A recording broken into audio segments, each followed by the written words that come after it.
الله من الشيطان الرجيم.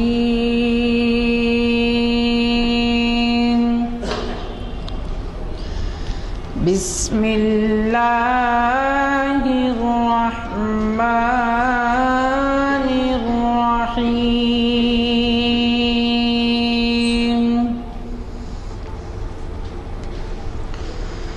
إن الذين فرقوا دينهم وكانوا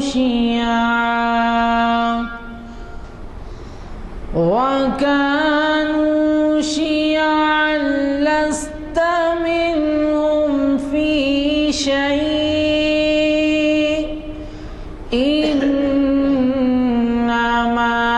أمرهم إلى الله ثم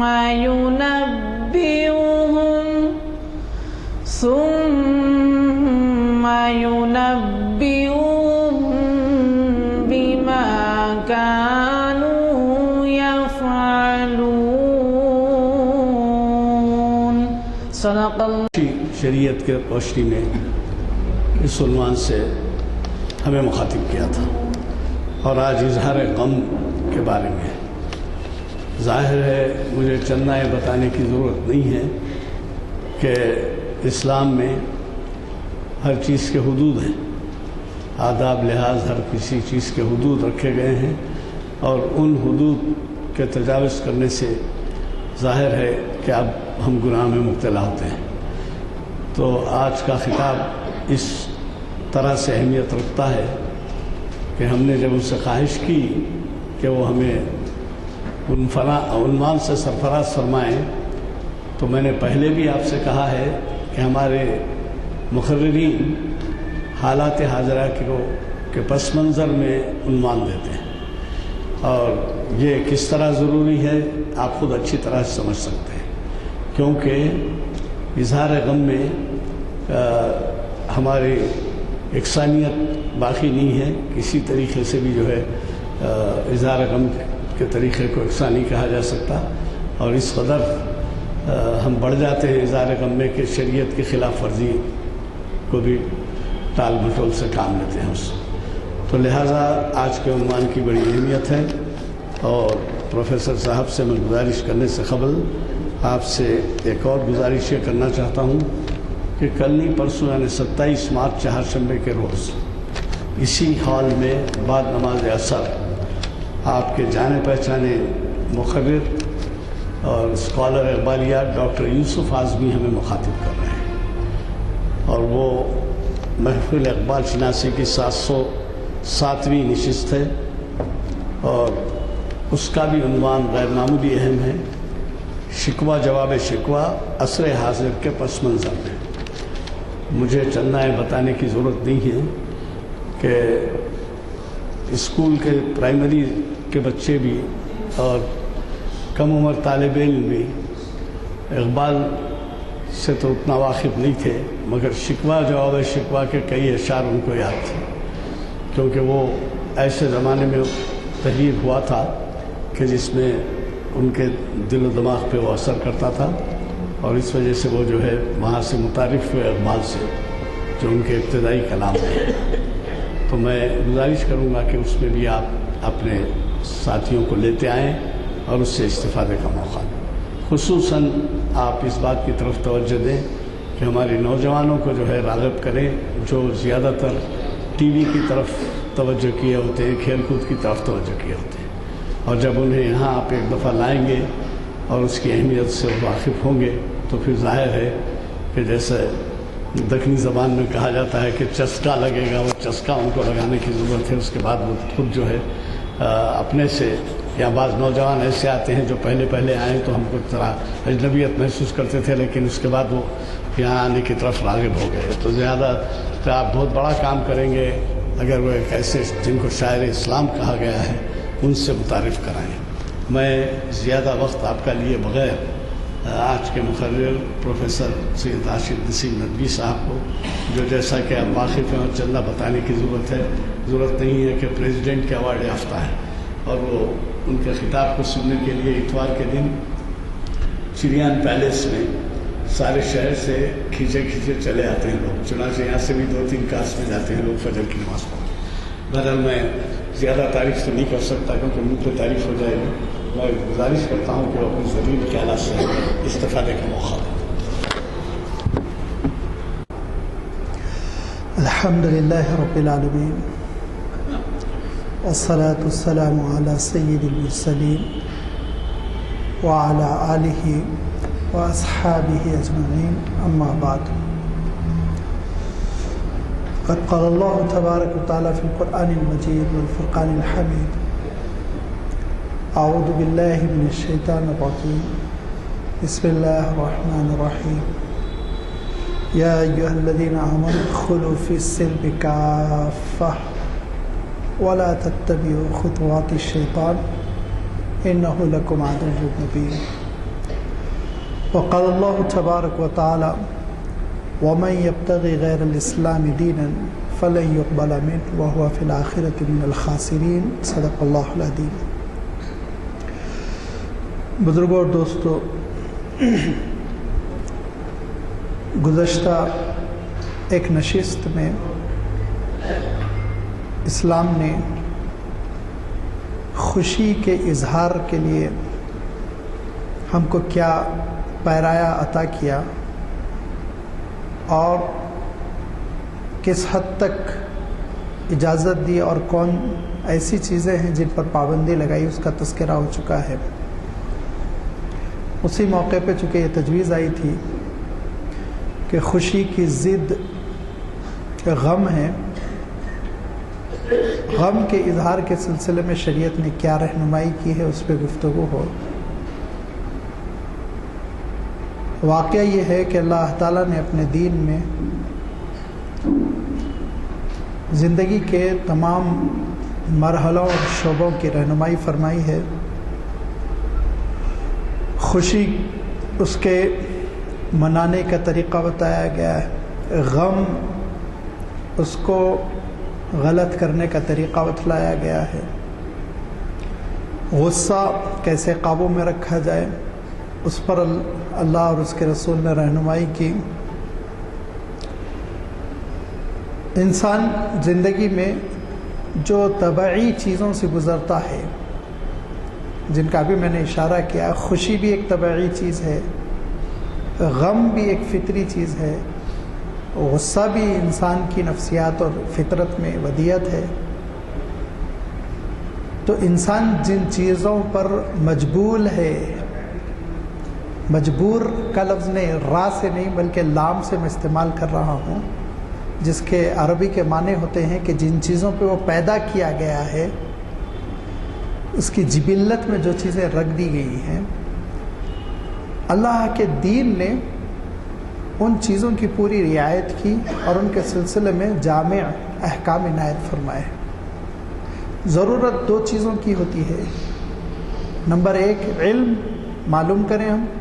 نمبر 2 عمل اپنی زندگی میں اس کو نافذ کریں. غم ایک طبعی چیز ہے اور غم کا تذکرہ قرآن پاک میں اللہ تعالیٰ نے لفظ حزن سے فرمایا اور اللہ تعالیٰ نے بسا اوقات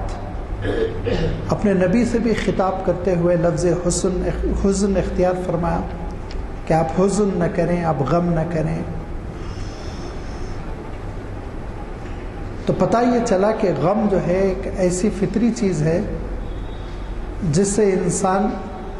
دستبردار نہیں ہو سکتا. کوئی یہ نہیں کہہ سکتا کہ مجھے غم ہوتا ہی نہیں ہے. فرق یہ ہے کہ بعض اظہار پر کنٹرول رکھتے ہیں، بعض اظہار پر کنٹرول نہیں رکھتے ہیں، بے قابو ہو جاتے ہیں. تو شریعت نے رہنمائی کی کہ اظہار غم میں تم اپنے آپ کو قابو میں رکھو. غم جو ہوتا ہے وہ کسی چیز کے فوت کر جانے پر ہوتا ہے. جس کو ہم اردو میں غم کہتے ہیں اور جس کا تذکرہ میں نے ابھی کیا کہ عربی میں حزن کا لفظ آتا ہے، وہ کوئی چیز آپ سے چھین لی گئی، فوت ہو گئی، آپ کے ہاتھ سے چلی گئی تو اس پر ہوتا ہے۔ غم مستقبل کا نہیں ہوتا، مستقبل کے تو اندیشے اور خوف ہوتے ہیں، کل کیا ہونے والا ہے، یہ خوف کہلاتا ہے، اندیشہ کہلاتا ہے۔ غم ہمیشہ پچھلے حادثے پر ہوتا ہے، جس میں بسا اوقات ممکن ہے کہ کوئی قریبی ساتھی چھین جائے، کوئی بہت قریبی رشتہ دار فوت کر جائے، کوئی بہت ہی عزیز محبوب شے ہاتھ سے نکل جائے، چلی جائے۔ یہ ساری چیزوں پر انسان ایک غم محسوس کرتا ہے، اور اس کو ہم تعبیر کرتے ہیں شوق سے، صدمے سے، صدمہ لگا، صدمہ ہوا جس کی وجہ سے انسان کو غم ہو رہا ہے۔ اس غم کے سلسلے میں کہ جب کوئی چیز فوت کر جائے اور انسان کے دل پر صدمے کا ایسا بوجھ ہو کہ وہ سنبھل نہیں پا رہا ہو، تو کیا وہ کر سکتا ہے، کیا نہیں کر سکتا ہے، اس کے سلسلے میں بہت ہی واضح احکام شریعت اسلامی میں ملتے ہیں، اور گفتگو کا میرا رخ زیادہ تر انسانوں کی وفات کے صدمے پر رہے گا، کیونکہ غم اشیاء کے گم ہونے اور اشیاء کے چھوٹ جانے پر بھی ہوتا ہے، لیکن اس درجے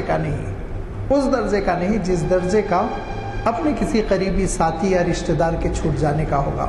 لازمی بات ہے، دونوں میں زمین آسمان کا فرق ہوتا ہے۔ تو جب کوئی اس طرح کا صدمہ ہوتا ہے اور خبر بجلی بن کر اعصاب پر گرتی ہے،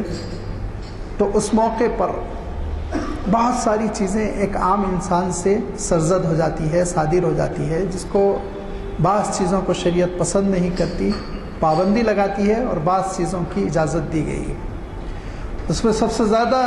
جو چیز دیکھنے میں ملی وہ نوحہ ہے۔ نوحہ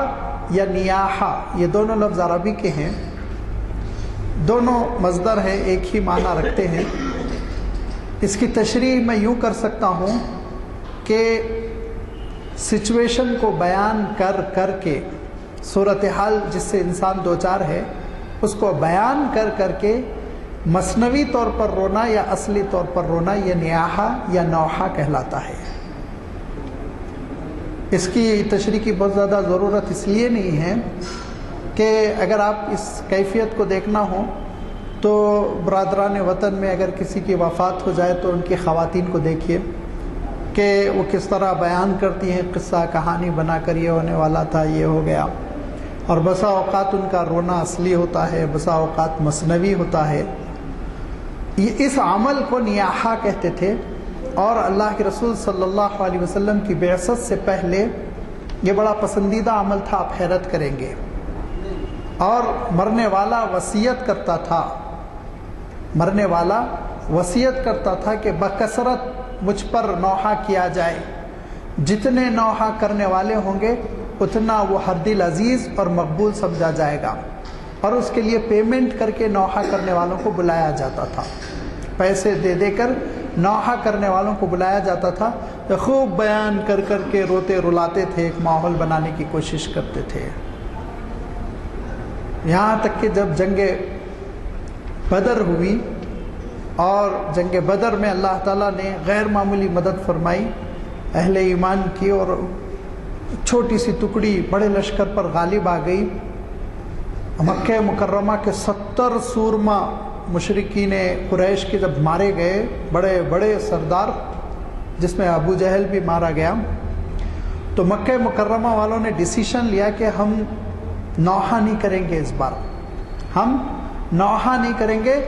اور ضبط کریں گے، کنٹرول کریں گے، اندر گھٹن کے ساتھ رو لیں گے لیکن بیان نہیں کریں گے، تاکہ مدینے کو یہ میسیج ملے، مسلمانوں کو یہ میسیج ملے کہ ان لوگوں نے اس غم کو، اس صدمے کو بہت آسانی سے سہ لیا۔ چنانچہ سارے گھروں میں تلقین کر دی گئی، چیخنا پکارنا بالکل نہیں ہے، خاموش بیٹھے رہنا۔ اچانک رات میں ایک خاتون کے رونے کی آواز آئی،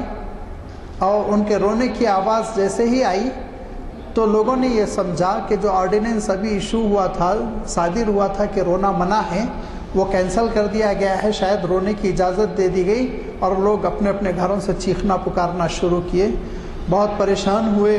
مکے کے سردار دوڑے اور انہوں نے معلوم کیا تو جو پہلی عورت رونا شروع کی تھی وہ اپنی اونٹنی کے گم ہونے پر اس نے رونا شروع کیا تھا،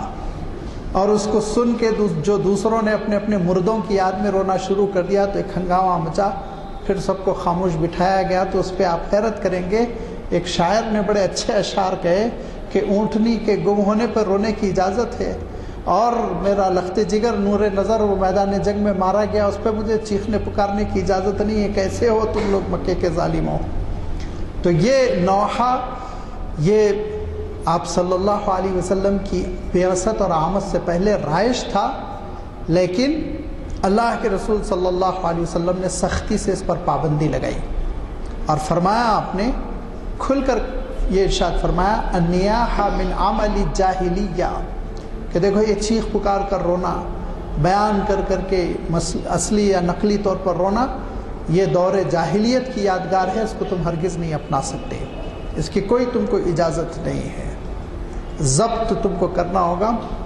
زبان سے تم غیر غلط باتیں ہرگز بیان نہیں کر سکتے۔ چنانچہ آپ صلی اللہ علیہ وسلم کو اطلاع ملی کہ آپ کے صاحبزادے حضرت ابراہیم جو بہت ہی نوعمر تھے، چند مہینوں کے تھے، وہ جاں بلب ہے اور نزع کی کیفیت میں ہے، تو آپ صلی اللہ علیہ وسلم گھر تشریف لے گئے اور آپ کے گود میں آپ کے صاحبزادے حضرت ابراہیم کو دیا گیا کہ ان کا دم واپسی، وہ چلا گیا، وہ وفات پا گئے، تو آپ صلی اللہ علیہ وسلم کے آنکھوں سے ٹپ ٹپ آنسو ٹپکے۔ تو ایک صاحب کہنے لگے، اللہ کے رسول آپ روتے ہیں؟ تو فرمایا، ہاں یہ وہ رحمت ہے اور یہ وہ نرم دل کی کیفیت ہے جو اللہ نے میرے دل میں رکھی، لیکن میں زبان سے کوئی غلط بات نہیں بیان کرتا، زبان پر کنٹرول ہے، کوئی غلط چیز نہیں بیان کر رہا، غم ہے، طبعی ہے، آنسو نکل رہے ہیں، لیکن زبان تو کچھ غلط نہیں کہہ رہی۔ تو نوحہ اور نیاحہ پہ پابندی لگائی گئی، شریعت اسلامی میں اس کی اجازت نہیں ہے، اور اتفاقاً ہندوستان میں یہاں برادران وطن کے ساتھ رہنے کی وجہ سے اور گھروں کی تربیت نہ ہونے کی وجہ سے ہماری خواتین بھی وہی کرنے لگتی ہیں جو نہیں کرنا چاہیے، جو جائز نہیں ہے، جو شریعت اسلامی میں جس سے روکا گیا ہے۔ یہ واقعات کو بیان کرنا پکار پکار کر، اور پھر سر پیٹنا اور پیشانی پیٹنا اور سینہ پیٹنا، سینہ کوبی کرنا، یہ سارا وہ نیاحہ ہے، نوحہ ہے جس پر کہ اسلام نے پابندی لگائی۔ اللہ کے رسول صلی اللہ علیہ وسلم نے جاہلیت کے دور کی یادگار اس کو قرار دیا۔ اسی طرح اظہار غم میں اس بات کی اجازت نہیں دی گئی کہ غیروں سے مشابہت اختیار کی جائے۔ مثلا کوئی ایک خاص کمیونٹی ہے جو سر کو منڈا لیتی ہے غم کے اظہار کے لیے، تو پھر اس موقع پہ ہم کو اجازت نہیں ہوگی کہ ہم اظہار غم کے لیے سر کو منڈا لیں۔ مثلا کوئی ایک خاص کمیونٹی، یہودیوں کے پاس اس بات کا رواج تھا کہ وہ اظہار غم کے لیے کالے کپڑے پہنتے تھے، لہذا کسی ایمان والے کو اس بات کی اجازت نہیں ہے کہ اظہار غم کے لیے وہ کالے کپڑے پہنے، کہیں اس کا کوئی ثبوت نہیں۔ اللہ کے رسول صلی اللہ علیہ وسلم کی حیات طیبہ میں متعدد حادثات ہوئے اور جس میں وفات ہوئی، سب سے زیادہ حضرت حمزہ رضی اللہ تعالیٰ عنہ کی وفات پر آپ صلی اللہ علیہ وسلم غمگین ہوئے، لیکن اس کے باوجود نہ کپڑوں کا رنگ بدلا گیا اور نہ ہی کوئی اور ایسا شعار اپنایا گیا جو اسلامی معاشرے میں اس وقت رائج تھا۔ لہذا پتہ یہ چلا کہ غم کے اظہار کے لیے کسی بھی کمیونٹی اور کسی بھی ایسی قوم جو اللہ کی کتاب سے اور رسولوں کے اسوے سے ناواقف ہے، ان کے طریقہ کار کو نہیں اپنایا جا سکتا ہے۔ تیسری چیز، اظہار غم کے موقع پر شکوہ شکایت کرنا، زمانے کو برا بھلا کہنا، اور زمانہ تو زمانہ اللہ تعالیٰ محفوظ رکھے، بسا اوقات بعض لوگ نادانی میں اللہ تعالیٰ کو برا بھلا کہنے لگتے ہیں، یہ سب چیزیں حرام ہیں، شریعت میں ناپسند کیا گیا۔ آپ صلی اللہ علیہ وسلم ارشاد فرماتے لا تسبوا الدہر اللہ کا حکم ہے کہ انت دہر، زمانہ کیا ہے؟ اللہ کا حکم ہے، اللہ نے زمانے کو پیدا ہے۔ آج کیا منحوس دن تھا، یہ ہو گیا، کیا منحوس گھڑی تھی، یہ مصیبت میں پھنس گیا۔ کون ہے دن کو بنانے والا؟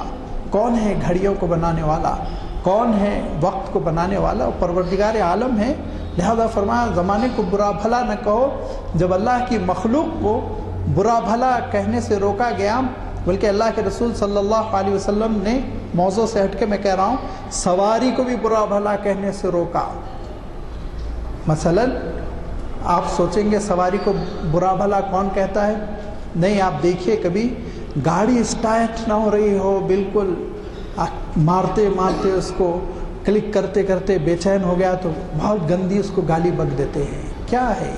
ایسے ہی پرانے زمانے کے لوگ جانور بدک گیا، کنٹرول میں نہیں آ رہا، اس کو برا بھلا کہہ دیتے تھے۔ آپ صلی اللہ علیہ وسلم روکتے تھے، منع فرماتے تھے، یہ حرکت نہ کرو۔ تو جب اللہ کی مخلوق کو برا کہنا اور ان کے سلسلے میں غلط سلط باتیں زبان سے نکالنا منع ہے، تو نعوذ باللہ اس شریعت میں خود اپنے مالک اور خالق کے سلسلے میں نازیبا لفظ استعمال کرنے کی کیسے اجازت ہو سکتی ہے، آپ سوچیے۔ لیکن کبھی کبھی سننے میں یہ آتا ہے، اتفاق ہوتا ہے کہ لوگ کہہ جاتے ہیں اللہ میاں کو ہمارا ہی گھر ملا تھا کیا؟ اللہ تعالیٰ کو میں ہی ملا تھا کیا آزمانے کے لیے؟ لا حول ولا قوت الا باللہ۔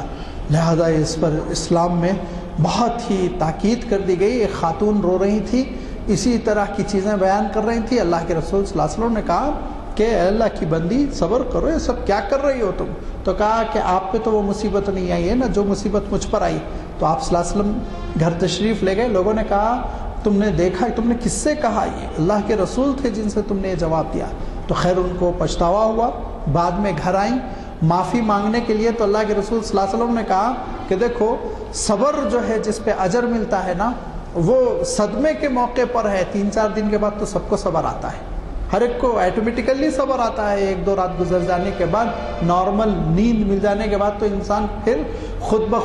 بخود سیدھا ہو جاتا ہے اور صبر کرنے لگتا ہے۔ کہا صبر تو اس وقت ہے جب کہ تم پر آزمائش آئے، جب تمہاری صبر، جب جس وقت صدمہ ٹوٹا تھا اس وقت تمہاری زبان تمہارے قابو میں نہیں، بے قابو، اور جو چاہے وہ بک رہے ہو، جو چاہے وہ کر رہے ہو، تو پھر اس کے معنی ہے کہ اس اجر کو تم نے کھو دیا۔ لہذا سب سے زیادہ جو تلقین کی گئی وہ صبر کی۔ صبر کس کو کہتے ہیں؟ صبر کی اگرچہ کہ لغوی تشریح بڑی لمبی ہے، لیکن آج کے اس سیاق میں صبر کا تعارف کراؤں گا۔ صبر ایسے ضبط نفس کو کہتے ہیں، ایسے اپنے آپ کو کنٹرول میں کر لینے کو کہتے ہیں جس کے پیچھے حالات کو اینالائز کرنے کی صلاحیت ہو۔ سوچے کیا کر سکتے تھے، یہ ہمارے ہاتھ میں نہیں تھا، یہ ہو گیا ہے، اللہ کا حکم تھا اور اس پر ہمارا بس نہیں چلتا ہے۔ یہ سوچ کر انسان پھر یہ تہیہ کرے کہ اب آگے کیا کرنا ہے، مجھے اب آگے کیا کرنا ہے۔ یہ بڑے عزیز کی وفات ہو گئی، لیکن اب ان کے لواحقین ہیں، ان کے سلسلے میں کیا کروں۔ یہ اس طرح سے سوچ بچار کی کیفیت کو اپنا لینا اور اپنے آپ پر، اپنے اعضاء پر قابو رکھنا، اور اپنے ذہن پر جو سب سے بڑی بات یہ ہے کہ اپنے ذہن پر اور اپنے سوچنے کی صلاحیتوں پر قابو رکھنا، یہ صبر کہلاتا ہے۔ چنانچہ حضرت یعقوب علیہ السلام کے سامنے جب حضرت یوسف علیہ السلام کی موت کی جھوٹی خبر دی گئی تو کیا فرمایا؟ فصبر جمیل، اللہ تعالیٰ پر میں صبر کرتا ہوں اور اسی سے مجھے اجر کی امید ہے۔ کچھ دنوں بعد، چند سالوں کے بعد پھر جھوٹی اطلاع دی گئی کہ آپ کے صاحبزادے چور تھے، انہوں نے چوری کی۔ فصبر جمیل، کہا کہ نہیں میں صبر کروں گا۔ ایک لڑکا چلا گیا، 2 لڑکا، 3 صاحبزادوں سے فرقت ہو گئی، دوری ہو گئی، لیکن آپ نے ہمیشہ صبر جمیل ارشاد فرمایا۔ اور یہ صبر کی کیفیت اپنانے کی کوشش کرنا۔ اس کے ساتھ ساتھ جس بات کی تاکید کی گئی وہ یہ کہ سب سے پہلے ہم یہ تصور کریں کہ ہمارا وجود کیا ہے ہم بتائیے۔ پرچھائیاں ہیں ہم جو اللہ کے حکم کے ساتھ ختم ہو جانے والے ہیں۔ لہذا تم یہ کہو، فرما انا للہ و انا الیہ راجعون۔ غور کرو، انا للہ، اس کے معنی اے اللہ ہم سب آپ کی طرف سے ہیں، آپ کے حکم سے آئے، ہم خود نہیں آئے، ہمارا خود کوئی بس نہیں چلتا تھا۔ اور وہ انا الیہ، بے شک ہم سب اللہ کی طرف راجعون، لوٹ کر جانے والے ہیں۔ کوئی آگے ہے، کوئی پیچھے ہے، اور ہر ایک کے ساتھ اللہ تعالیٰ کا قرآن پاک کی آیت ہے، سوچیے آپ کہ قرآن پاک کی آیت تلاوت کرنے کا اجر آپ کو مل گیا، شکوہ شکایت نہ کرنا، واویلا نہ کرنے کا اجر آپ کو مل گیا، اللہ کے ذکر کا اجر آپ کو مل گیا کہ ایک چھوٹی سی آیت پڑھ کر ایک چھوٹے سے جملے کے ذریعے سے آپ نے بہت سارے ثواب پا لیے۔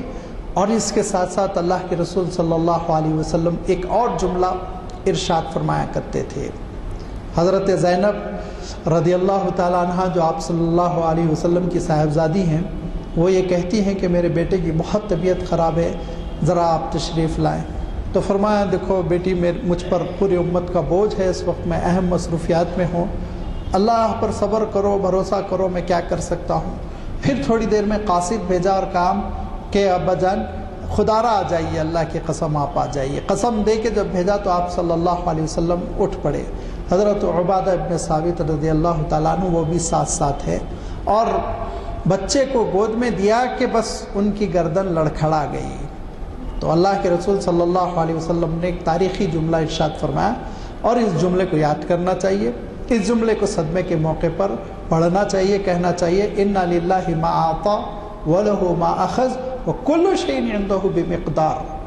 اِنَّ لِلَّهِ مَا أَعْطَى، اللہ کا ہے جو کچھ اس نے عطا کیا، اللہ کا ہے، میری اولاد میری نہیں ہے، میرے ماں باپ میرے نہیں ہیں، بلکہ سب اللہ کی مخلوق، اللہ تعالیٰ نے ان کو بھیجا۔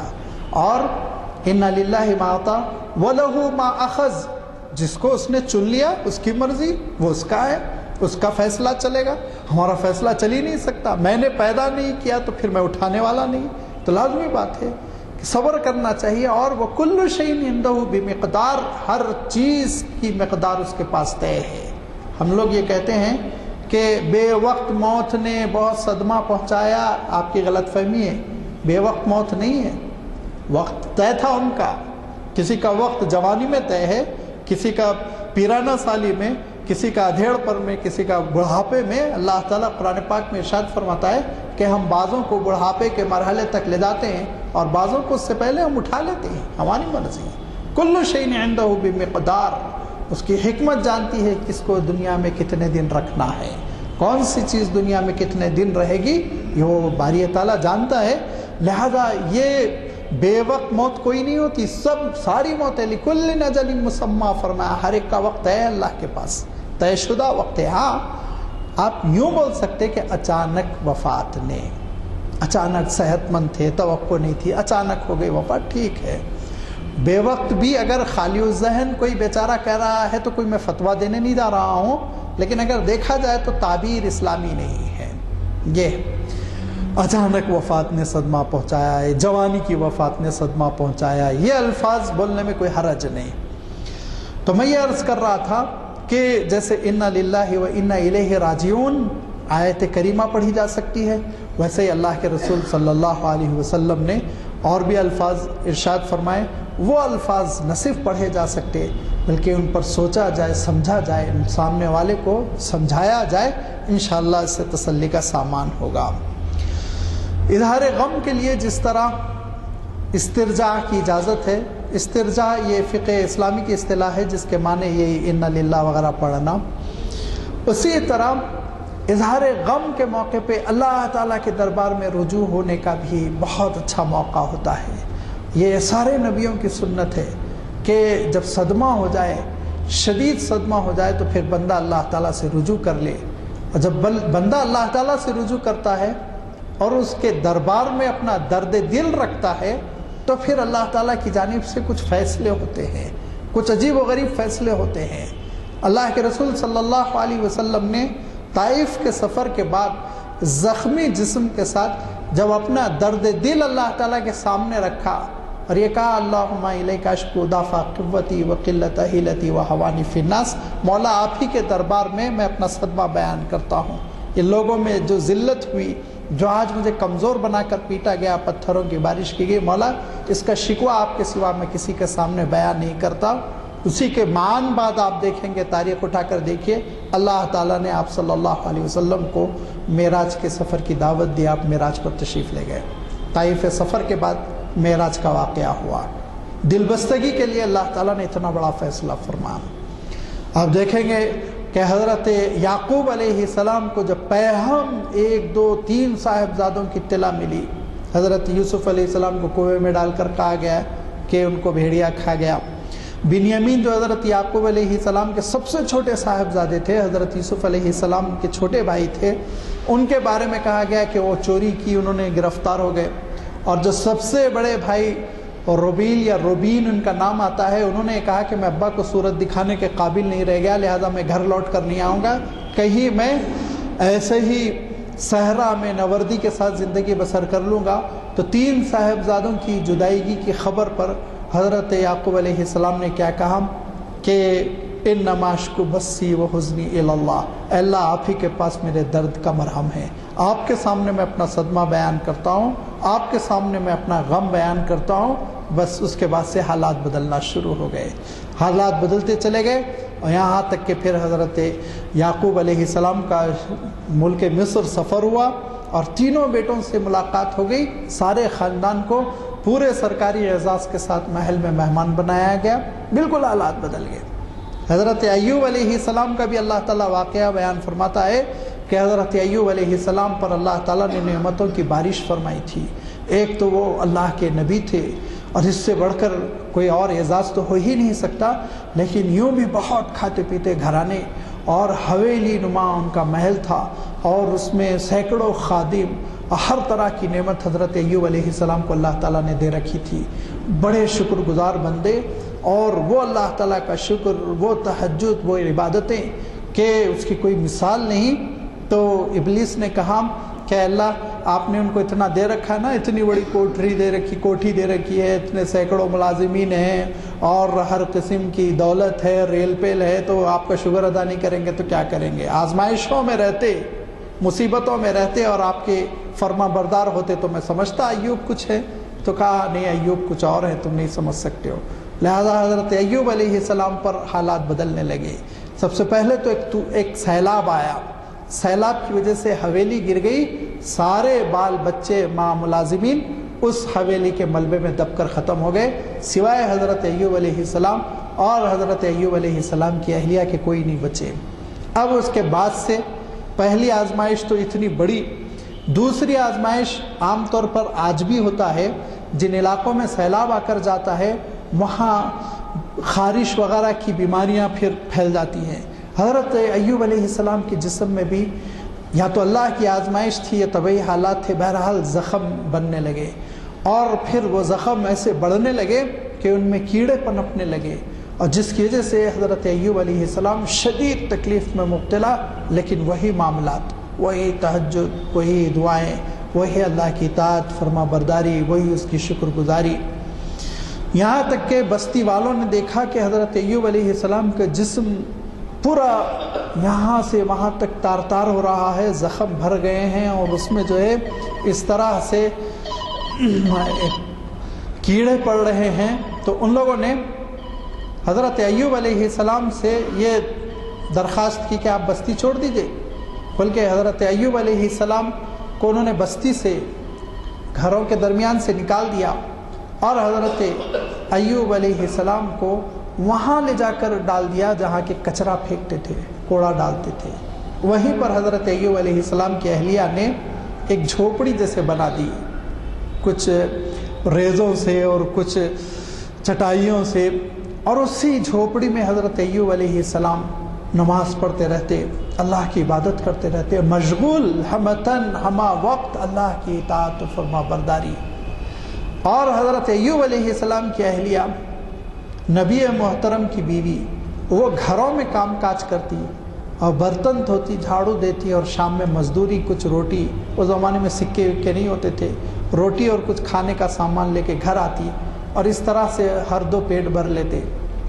لیکن ایک دن وہ نکلتی ہیں اور گھرے گھر جاتی ہیں، صدا لگاتی ہیں مجھے کام دو، لیکن کوئی کام دینے تیار نہیں ہوا۔ اب اس کے بعد سے ان کو فکر ہوئی کہ رات میں روٹی کیسے ملے گی، لہذا جب شام ہو گئی تو حضرت ایوب علیہ السلام کی اہلیہ نے ایک گھر پر دستک دی اور کہا کہ اگر کوئی کام ہو تو مجھے دے دو، اور اس کے بدلے کچھ روٹی دے دو، کھانا دے دو۔ تو جس خاتون کا وہ گھر تھا انہوں نے کہا کام تو نہیں ہے، مگر تمہارے بال بڑے خوبصورت ہیں، کیا یہ ہو سکتا ہے تم آدھے بال کاٹ کے مجھے دے دو اور وہ بال کا میں جوڑا بنا کے اپنے بالوں میں لگا لوں؟ تو انہوں نے اپنے آدھے بال کاٹ کے دے دیے، اور اس کے بعد سے اس کے بدلے ان کو آدھی روٹی ملی۔ پھر اس کے بعد سے وہ رات میں روزانہ 6 بجے آتی تھی، مثال کے طور پر مغرب کے وقت آتی تھی، آج عشاء کے وقت آئی تو حضرت ایوب علیہ السلام کو ذرا برا لگا،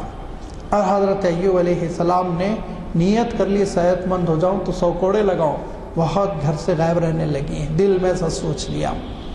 اس کے بعد دوسرا دن بھی ایسا ہی گزرا کہ وہ رات بہت دیر آئی، اور آنے کے بعد سے پھر تھوڑا بہت کچھ کھانے کے لیے لائیں تو حضرت ایوب علیہ السلام تھوڑا سا ناراض ہو کے کہنے لگے بی بی یہ کیا بات ہے، روزانہ آپ نے معمول بنا رکھا ہے، لیٹ آتی ہیں، رات دیر گئے آتی ہیں، لازمی بات ہے کتنے بیمار رہے ہوں گے، اور دو ٹکڑے کھانے کے لیے 24 گھنٹے میں ملتے ہوں گے، اور پھر اس پہ پانی ملتا نہیں ملتا، کیا حالات تھے ہوں گے۔ تھوڑی سی ناراضگی کا اظہار کیا تو آپ کی اہلیہ محترمہ نے اپنے سر سے دوپٹہ ہٹایا اور کہا یہ دیکھیے، دوسرے دن دوسری لٹ بھی انہوں نے بیچ دی تھی، سر کے پورے بال انہوں نے کاٹ کے بیچ دیے تھے، کہا کل آدھے بال کاٹے اور آدھی روٹی لائی، آج آدھے بال بیچے آدھی روٹی لائی، تو رو پڑے حضرت ایوب علیہ السلام، اور رونے کے بعد نہ شکوہ کیا نہ اللہ سے یہ کہا کہ مولا صبح شام 24 گھنٹے تیرے دربار میں کھڑا رہتا ہوں اور پیشانی تیری دلہیز پہ رگڑتے ہوئے تھکتا نہیں ہوں، میرے ساتھ یہ آزمائش نہیں، یہ نہیں کہا۔ کیا کہا تو یہ کہا انی مسنی الضر وانت ارحم الراحمین، اللہ آپ تو بہت بڑے رحمان ہیں نا، میں تو بڑی مصیبتوں میں ہوں اور میں تو بہت پریشان ہوں، لیکن یہ نہیں کہا ہے اللہ میری مصیبت دور کر دیجئے، نہیں، توکل بھروسہ اپنی صورتحال بیان کر دی اللہ کے دربار میں، اور یہ کہا کہ اللہ آپ تو بڑے رحمان ہیں، اب آپ جو فیصلہ فرمانا فرمائیں، تو اللہ تعالیٰ فیصلہ فرماتا ہے۔ ابلیس سے کہتا ہے دیکھا تو نے ایوب کیا ہے، یہ وہی ایوب ہے، ایسے ہی شخصیتوں ایسی ہی ہستیوں کے لیے فرشتوں کے سامنے اللہ نے کہا تھا کہ انی عالم ما لا تعلمون، مجھے معلوم ہے تم کہتے ہو یسفک الدماء، خون بہائیں گے یہ لوگ، مجھے معلوم ہے اس میں کون کون پیدا ہوں گے، کیسے کیسے پیدا ہوں گے، یہ وہ ایوب ہے جو خوشی میں بھی مجھے پکارتا تھا اور غم میں بھی مجھے ہی پکارتا ہے۔ کہا ایوب ذرا پیر رگڑیے، ایک چشمہ برآمد ہوگا، اس چشمے سے آپ نہائیے، جسم آپ کا صحیح سالم، اور جو نیت کر لی نا، آپ کی نیت کی بھی ہم لاج رکھتے ہیں، 100 تنکے لے لیجئے اور 100 تنکے اپنی اہلیہ کے جسم سے لگا دیجئے، 100 کوڑے مارنے کی نیت ہم پوری کر دیں گے، وہ نظر پوری کر دیں گے۔ اور فرمایا ایوب جتنا آپ کے پاس تھا نا اتنا ہی، اور اس کے ساتھ ساتھ بونس بھی دیں گے، ڈبل ہم آپ کو دیں گے، 1 حویلی تھی تو اب 2 حویلی رہے گی، 100 ملازم تھے تو اب 200 ملازم رہیں گے۔ ایوب اب آپ کی آزمائش ختم ہو گئی۔ تو جب انسان پر صدمہ پڑے تو پھر وہ اللہ کے دربار میں گر پڑے، رجوع ہو جائے، اس کے سامنے اپنا درد دل بیان کرے، پروردگار سے ہٹ کے کون ہے جو غم کا مداوع کر سکے، کون ہے جو غم میں آسرا دے سکے۔ یہی وہ کیفیت نبیوں اور رسولوں کی رہی، اور یہ وہ کیفیت ہے جو سب سے اچھی کیفیت ہے، سب سے بھلی کیفیت ہے، سب سے احسن طریقہ ہے، اس کو اپنانے کی ضرورت ہے، بجائے اس کے کہ لوگ واویلا کرنے لگتے ہیں، شور مچانے لگتے ہیں، غیر غلط باتیں کرنے لگتے ہیں۔ اللہ تعالیٰ کہتا ہے کہ بندے مجھ سے رجوع کرو، آپ صلی اللہ علیہ وسلم ارشاد فرماتے ہیں کہ پھر اللہ تعالیٰ فیصلے فرماتا ہے، اور اللہ تعالیٰ آخرت میں وہ اجر عنایت فرمائے گا کہ بندہ آخرت کے دن یہ سوچے گا کہ ایسے خوب صدمے ہوتے، مجھے کیا معلوم تھا اتنے اجر ملنے والا ہے ایک صدمے پہ۔ لہذا ہمیشہ اللہ سے رجوع ہونے کی کیفیت ہمارے اندر آئے۔ اور 1-2 اہم باتیں یہ بھی ہے کہ صدمہ اگر کسی کے گھر ہو جائے تو اللہ کے رسول صلی اللہ علیہ وسلم ارشاد فرماتے ہیں اس کے گھر صدمہ ہے، اور صدمے کی وجہ سے وہ لوگ پکوان وغیرہ سے ذرا سا لاپرواہ ہو چکے ہیں، اب اس پہ بے توجہی ہو گئی، لہذا تم پکا کر کوئی چیز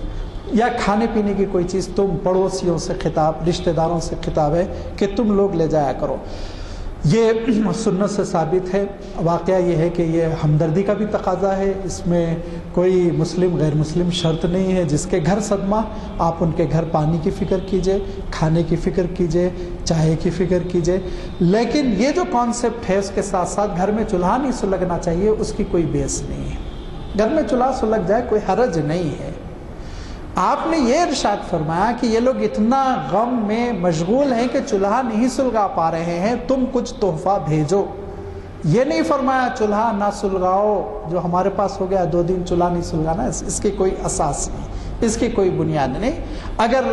جس گھر میں صدمہ ہے، وفات ہو گئی، چائے بنانا چاہتے ہیں، نہیں کھانا بھی پکانا چاہتے ہیں، چولہا سلگا رہے ہیں اور پکا رہے ہیں، شریعت کے بالکل خلاف نہیں، کوئی حرج نہیں، اجازت ہے۔ بیوہ کے سلسلے میں یہ ارشاد فرمایا کہ ایام عدت تک میک اپ سے، بناؤ سنگار سے، بلا وجہ گھر سے باہر نکلنے سے وہ احتیاط کرے۔ لیکن ڈاکٹر کو بتانا ہے، کوئی اہم مسئلہ ہے، گھر میں کوئی سامان لانے والا نہیں، تو فرمایا دن ہی دن میں جا کر اپنا سامان خرید کے لے آؤ، اور رات کہیں اور نہ گزارو، رشتہ داروں کے پاس، تقاریب میں، فنکشن میں، یہ سب جانے سے منع کیا گیا۔ کہیں یہ نہیں کہا گیا کہ بیوہ کے لیے ضروری ہے کہ وہ وائٹ کپڑے پہنے، سفید کپڑے پہنے، ایسا کچھ نہیں ہے۔ ایام عدت میں تو یہ کہا گیا ہے کہ زیب و زینت سے اجتناب کرے، لیکن اس کے بعد سے نارمل زندگی وہ بسر کر سکتی ہے۔ اور سب سے اچھا تو خیر اگر عمر ہے تو بیواؤں کے نکاح کا مسئلہ ہے، اور اگر نکاح بھی نہیں ہو تو وہ بالکل نارمل زندگی بسر کر سکتی ہے۔ یہ ہندوستانی کانسیپٹ ہے، چوڑیاں توڑ دی جاتی ہیں، رنگین کپڑے لے لیے جاتے ہیں،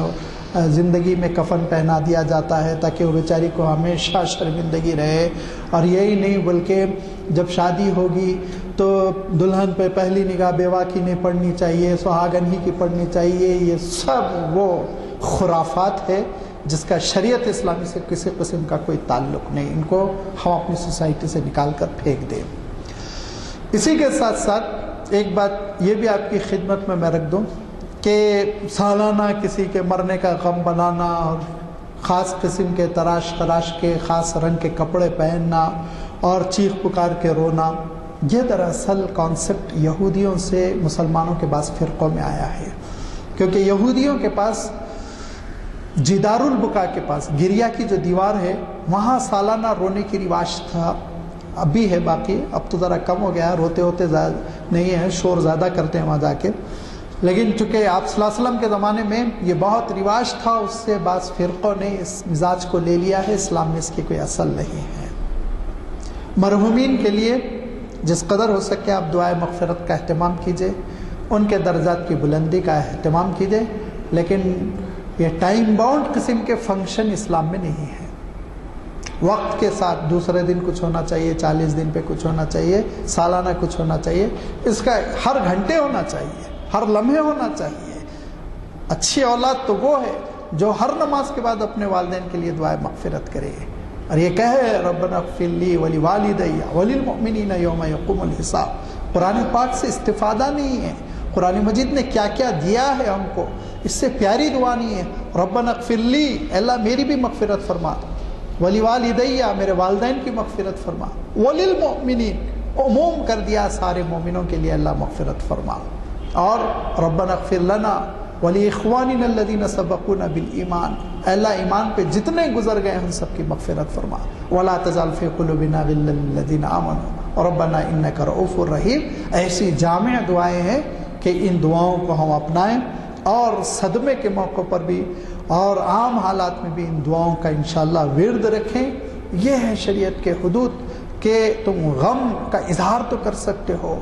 آنسو تمہارے آنکھوں سے لڑکھڑا کر گر سکتے ہیں، رو سکتے ہو تو چیخو پکار نہ کرو، شور نہ کرو، واویلا نہ کرو، شکوہ شکایت نہ کرو، نوحہ نہ کرو، ماتم نہ کرو، سر نہ پیٹو، سینہ نہ پیٹو، بال نہ نوچو۔ یہ وہ چیزیں ہیں جس کو آپ صلی اللہ علیہ وسلم ارشاد فرماتے ہیں کہ دور جاہلیت کی یادگاریں ان کو چھوڑ دو، تم اب دین آ جانے کے بعد تم اللہ تعالیٰ کی جانب سے ایک نور کی زندگی بسر کر رہے ہو، لہذا یہ ساری چیزوں سے اجتناب کرتے ہوئے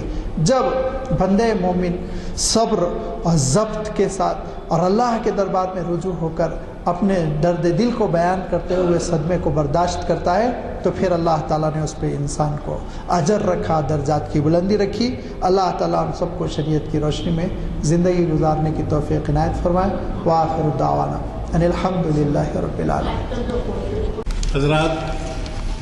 مولانا کی خطاب کے بعد شاید ہی کوئی تبصرے کی ضرورت ہے سوائے اس کے کہ آپ سے دوبارہ آپ کی یاد دہانی کی جائے کہ ایسے اہم